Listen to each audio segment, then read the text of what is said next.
Hey guys, we're going to talk about lesson 22, formulas for sequences. This is the last lesson, last 2 days of this module, and then of this lesson in this whole module, and then we're going to have some sort of an assessment, and then some sort of a final assessment for this thing. No, it's not the final for the year because, come on now, we got like another month. But anyway, maybe a month and a half. However, the point is that we need to make sure that we have fully wrapped up a topic because we've been talking about it for a long time. Okay, we'll plot the points from the table below in the graph further below. We're talking about formulas for sequences, and it's all going to be about context, or as much context as we can with review, because it's a topic on smarter balance. It's a topic on things that you need to know about, and regardless of what you may hear from the state, you still need to be able to be successful with this type of mathematics wherever you see it.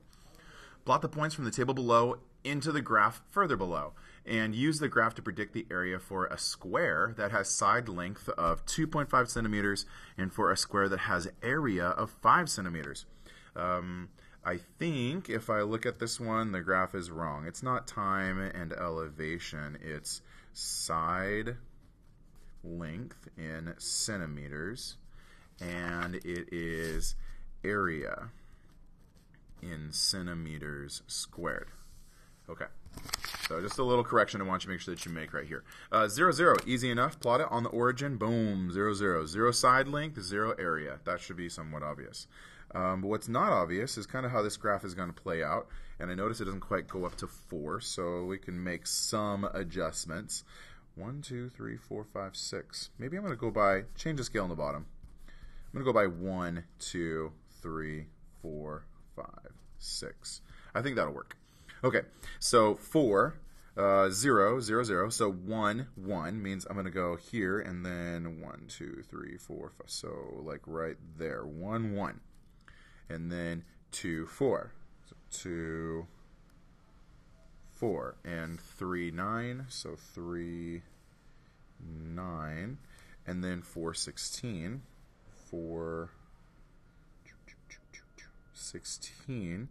And then I guess if I was to keep going, it'd be 5 and 25 and 6, 36. So when I extended the table, it was to help me figure out, that sort of information. So 5, 25, follow the line, and then 6, 36. And so we kind of see a curving, I'll draw in a different color, we kind of see some sort of a curving quadratic relationship. It's not actually exponential because we are not using an exponent. It's the number that's here in the bottom. This thing, this x, gets squared. And so if we had a variable up there, that would be the exponent. But because it's a 2, we don't call it an exponential function. We call this, something you learn about next module, a quadratic. I think I spelled that right. Okay. Give me a minute. Maybe you want to skip ahead, and we'll see what goes on. Okay, so let's go ahead and move on. Flipping the page, go to the next page of lesson 22. We are talking about scenarios where we have to study the difference between two things. We have to study if it's a linear relationship or if it's a nonlinear relationship. And so, starting with company 1, they charge different penalty policies for returning a piece of equipment late. On day 1, the penalty is $5. And on day 2, the penalty is $10. So I'm going to go ahead and fill out the table as I'm reading the question. On day 3, the penalty is $15. On day 4, 20, and so on. So I guess carry on, right? 25, 30, 35, 40, 45. Haha, that's a 15. Don't get tricked. 75. All right. Filling out the other table. On company 2, the penalty was 1 penny. I could handle that. On day 2, the penalty was 2 pennies. So you come back on 2 days late, and they're like, pay us in full, plus 2 extra pennies. And you go, sweet.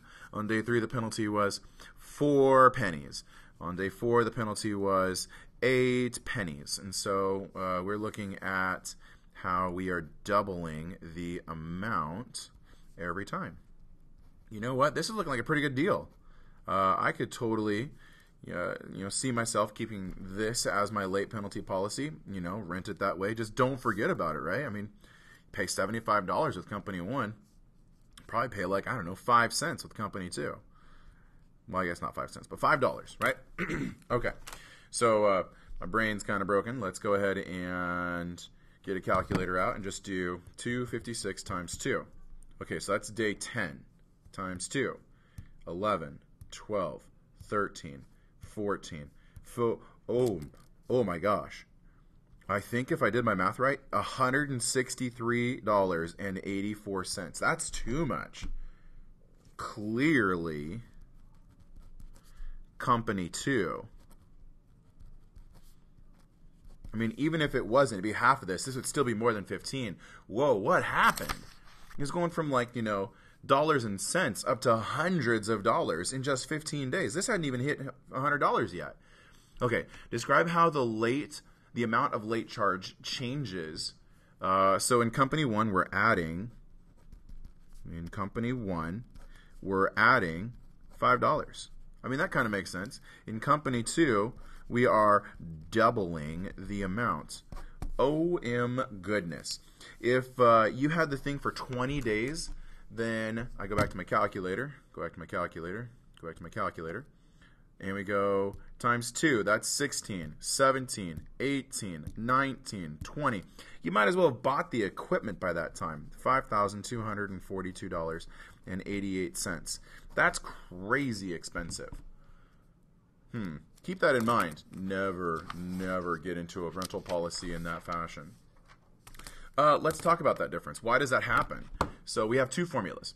We have f of n equals 2 times n, and f of n equals 2 to the power of n. So this would be -4, -2, 0, 2, 4, 6. Easy. I can graph that. -2, -4, -1, -2, 0, 0, 1, 2, 2, 4, 3, 6. We have a nice linear relationship. But what's weird is that when you have 2 to the power of n, you get 1/4. Yes, it is positive. And the -1 gives you 1/2. So also positive. And then 1. And then 2, 4, 8. Holy smokes. 1, 2. Hey, they crossed. 2, 4. Oh, they crossed again. 3, 8.